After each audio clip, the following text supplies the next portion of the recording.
Europe didn't fall into World War I by accident.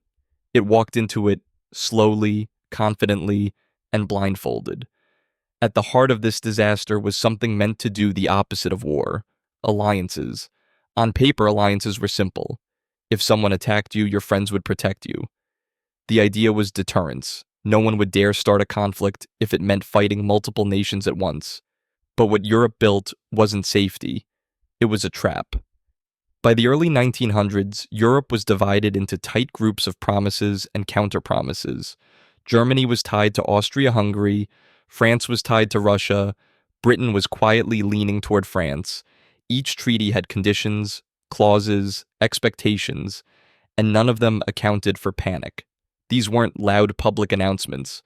Many were secret. Even politicians didn't fully understand what their own countries were obligated to do.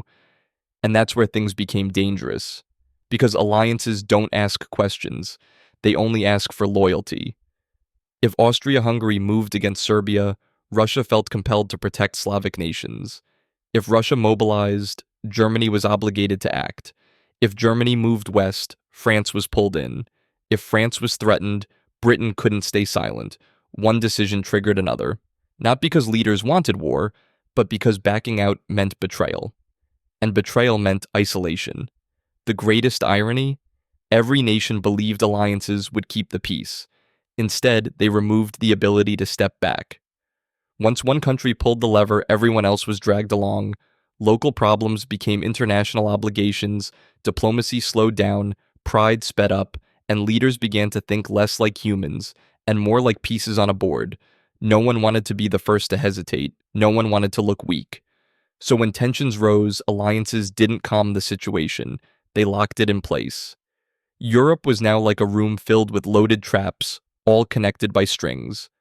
But alliances alone don't cause mass destruction. Treaties don't kill. Something else was missing from the equation, something far more human. In the next episode, we'll see how arrogance, overconfidence, and blind faith in short wars convinced empires that conflict would be quick, glorious, and controllable. They were wrong.